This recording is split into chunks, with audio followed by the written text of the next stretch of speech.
हाय दोस्तों, कैसे हो आप सभी। एक बार फिर से मैं आपके सामने आया हूं और आज हम एक्सरसाइज नंबर 5.3 इंटीग्रेशन का कॉमर्स का स्टार्ट कर रहे हैं।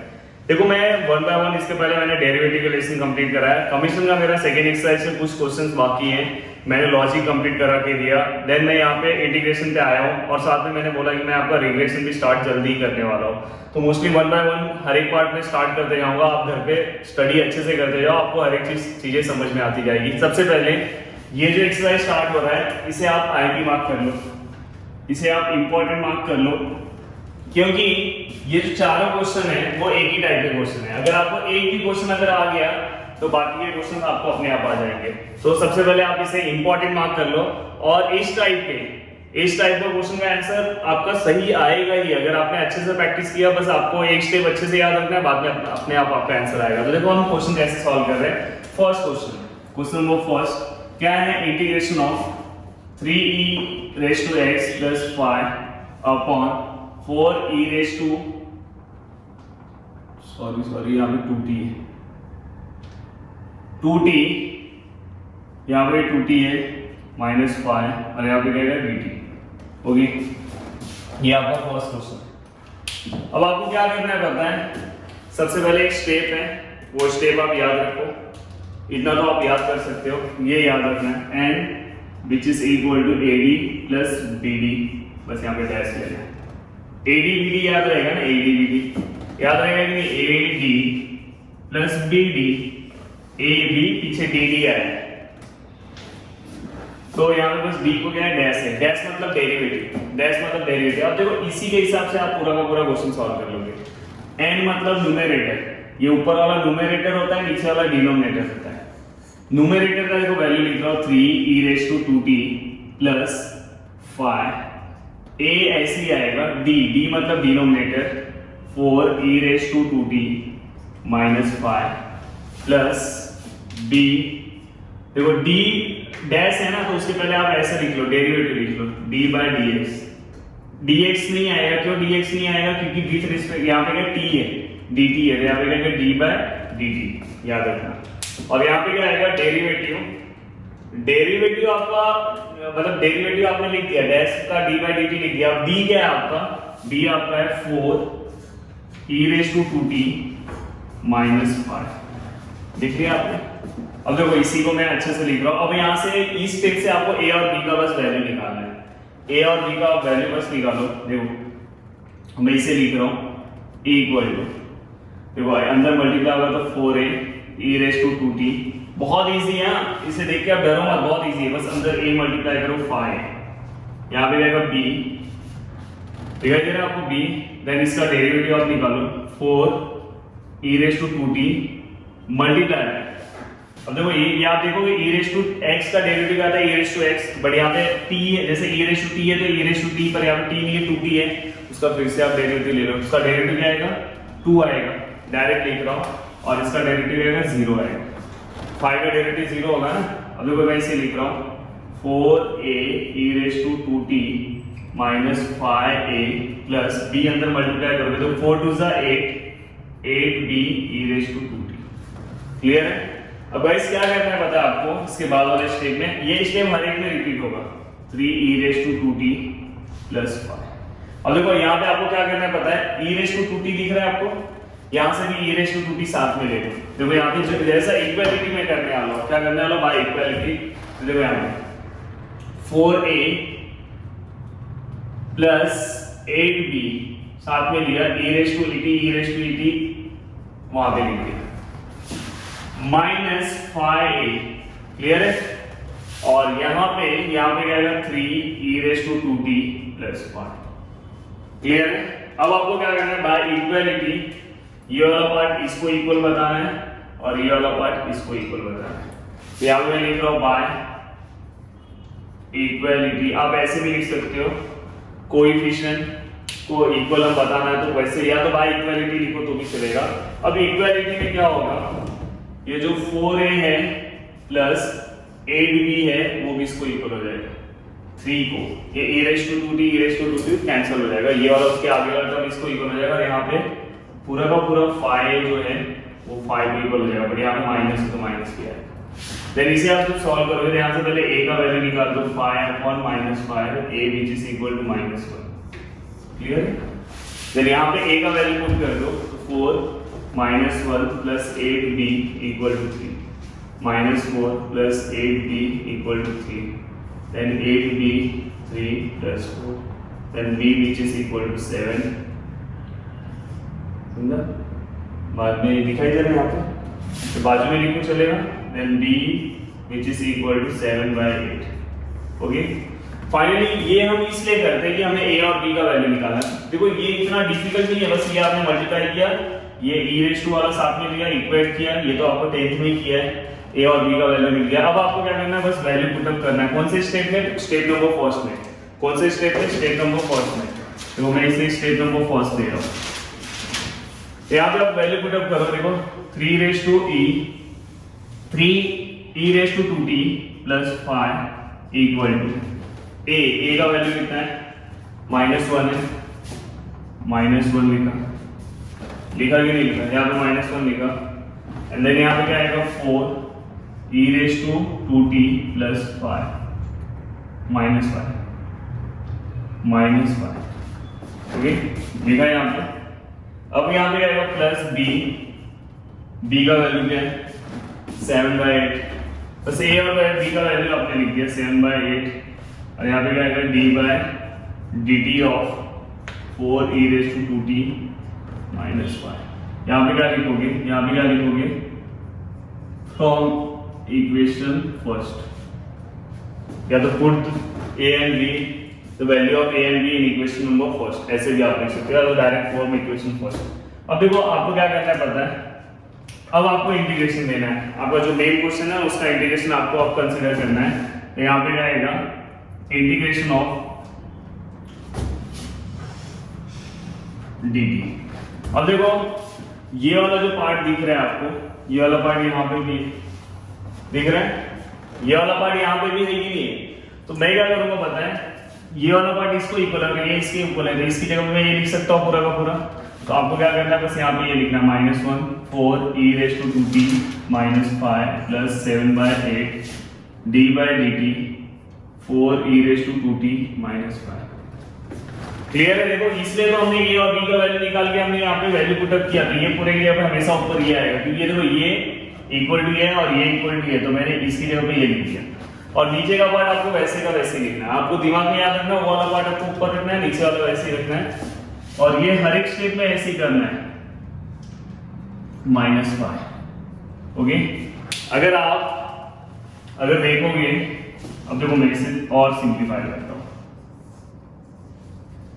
देखो ये इससे क्या हो जाएगा? कैंसिल हो जाएगा। मैं अलग अलग कर, चलो इस वाले सम में अलग अलग करके दिखा देता हूं।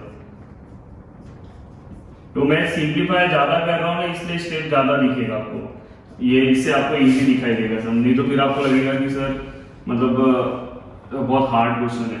7/8 d/dt 4e 2t -5 और अपॉन 4e 2t -5 ओके। अब देखो ये और ये कैंसिल, ये और ये कैंसिल, सॉरी ये कैंसिल नहीं होगा क्योंकि डेरिवेटिव है।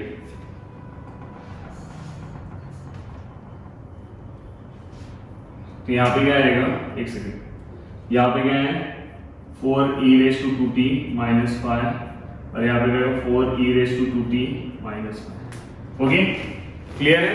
फ्लो में आके ऐसे मत कर देना, मैं भी फ्लो में आके ऐसे कट कर दिया, ऐसा मत करना, क्योंकि आगे dy/dt है।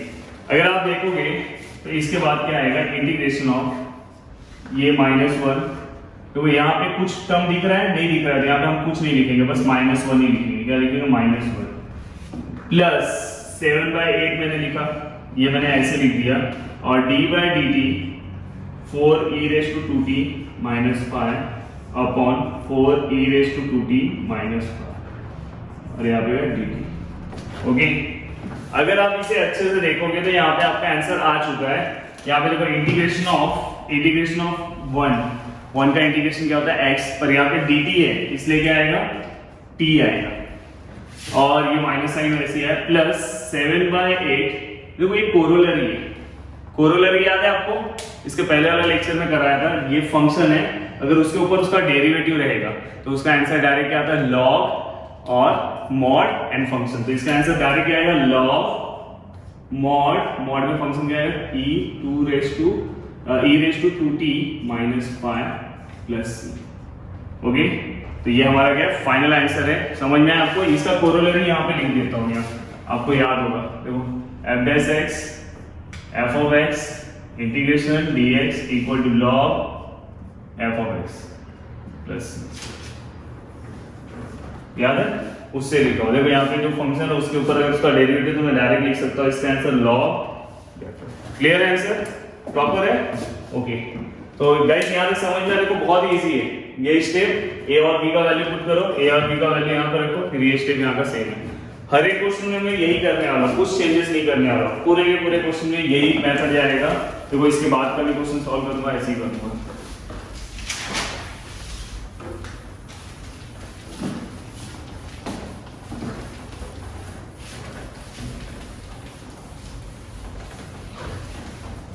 ये आपको 4 मार्क्स के लिए क्वेश्चन आ सकता है, 4 मार्क्स के लिए।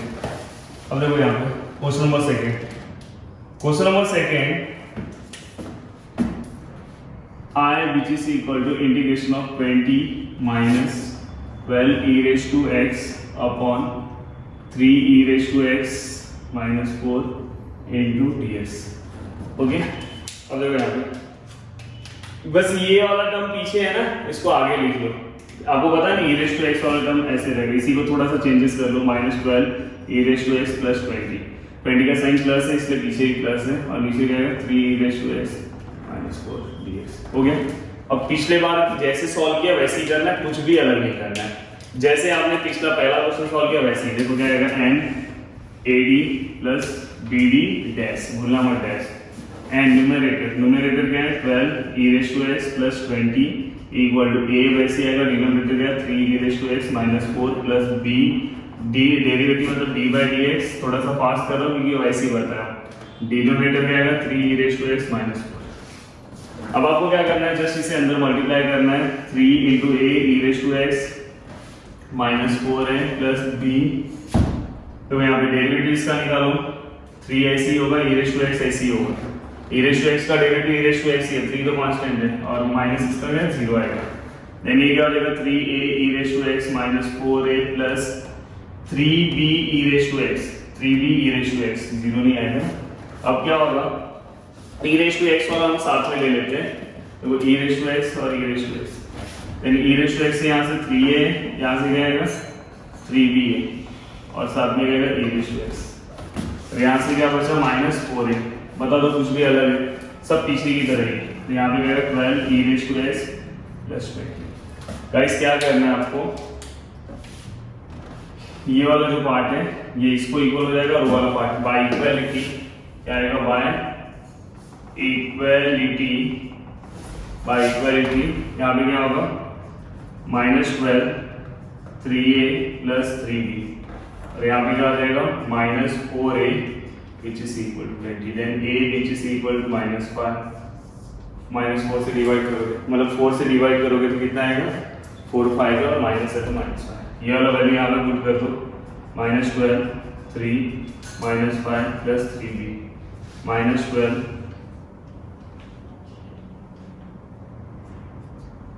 Minus 15 plus 3b। क्लियर है? कुछ रॉन्ग है ना? अब क्या होगा पता है, ये माइनस 12 है प्लस 15 वहां पे जाएगा, समझ में, इक्वल टू 3b। देख रहे हैं? अब मैं इसे आगे सॉल्व करता हूँ, वहां पे यहाँ पे जगह नहीं है, जगह है वहां पे। ओके, तो यहाँ पे आंसर देखो प्लस माइनस माइनस 15 माइनस 12 क्या आएगा 3 और 3b, then b which is equal to क्या आएगा 1 आएगा कि नहीं आएगा, 3 से 3 को डिवाइड किया 1 आएगा। अब आपको क्या करना है, इक्वेशन नंबर 1 किसको दिया आपने, इसको, ओके, इसको आपने इक्वेशन नंबर 1 दिया। अब इससे आप लिखोगे minus 12 e raised to x plus 20 which is equal to a, the value of a is minus 5, 3 e raised to x minus 4 plus b का वैल्यू कितना है 1 d by dx of 3 e raised to x minus 4। यहाँ पे क्या लिखोगे from first. ऐसे अगर आप देखोगे तो मैंने यहाँ पे डी बाई डी एक्स लिखा है, क्यों लिया है? क्योंकि with respect to D X है, मतलब यहाँ पे एक्स है। यहाँ पे अब आपको क्या करना है, जैसे आपने आपका क्वेश्चन लिखा है उसके अकॉर्डिंग आप ऊपर वाला पार्ट हम यहाँ से लिखते हैं, क्योंकि ये इसको इक्वल है तो हम क्या लिखेंगे यहाँ पे minus pi 3 e raised to x minus 4 plus 1 d by dx 3 e raised to x minus 4 और नीचे क्या आएगा, यहाँ पे क्या आएगा 3 e raised to x minus 4 dx। Okay, अब देखो ये वाला थोड़ा सा फास्ट कर रहा हूँ, पिछले बार भी इतना लिखूंगा नहीं, ये और ये कैंसिल हो जाएगा तो यहाँ से डायरेक्ट क्या बचेगा माइनस पाई। ये वाला ये कैंसिल मत कर देना क्योंकि यहाँ पे डेरिवेटिव है, तो यहाँ पे जाएगा 1 D by D x 3 e raised to x minus 4 और यहाँ पे जाएगा 3 e raised to x minus 4। Then by using corollary यहाँ पे डायरेक्ट क्या आ जाएगा 5x आ जाएगा और यहाँ पे इसका आंसर क्या आ जाएगा लॉग, यहाँ पे क्या आ जाएगा लॉग, याद है ना ये अगर रहेगा उसके ऊपर इसका डेरिवेटिव रहेगा, पीछे ही बताया 3 raised to x minus 4 और यहाँ पे रहेगा प्लस। गाइस यहाँ पे आपको ये क्वेश्चन प्रॉपरली समझ में आया होगा। हो सकता है कि शायद यहाँ पे बुक में पीछे आंसर यहाँ पे सेम आंसर प्लस होगा बुक में, तो ये आंसर आपके बुक में पीछे आंसर शायद रॉन्ग है, यहाँ पे माइनस 5 आएगा, ये याद रखना। तो सिस्टमैटिक देखो, अगर आप देखोगे तो मैंने फर्स्ट क्वेश्चन की तरह सॉल्व किया है, कुछ भी अलग नहीं है, सेम क्वेश्चन है। तो ये सेम क्वेश्चन आप दो क्वेश्चन आपको फर्स्ट टाइम दे रहा हूँ, फर्स्ट टाइम दो क्वेश्चन आपको दे रहा हूँ क्योंकि आपका प्रैक्टिस होगा। देखो सेम यहाँ पे सेम दो क्वेश्चन आपको फर्स्ट टाइम दे रहा हूँ, आपको सॉल्व करना है क्योंकि इसके पहले वाले एक्सरसाइज मैंने आज तक अभी तक आपको एक भी क्वेश्चन नहीं दिया, बट यहाँ पे दो क्वेश्चन सेम था, ये भी दोनों सेम है। आप प्रैक्टिस करो, आपका आंसर आएगा, नहीं आया तो आप कमेंट्स करना, मैं सॉल्व करके दूंगा। सेम क्वेश्चन ऐसे ही सॉल्व करना, जिससे क्या होगा अगर आपका आंसर आ गया ना तो आपको कॉन्फिडेंस आएगा।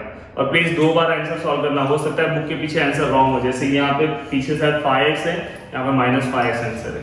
तो प्लीज आपको ये दोनों आप याद से सॉल्व करना।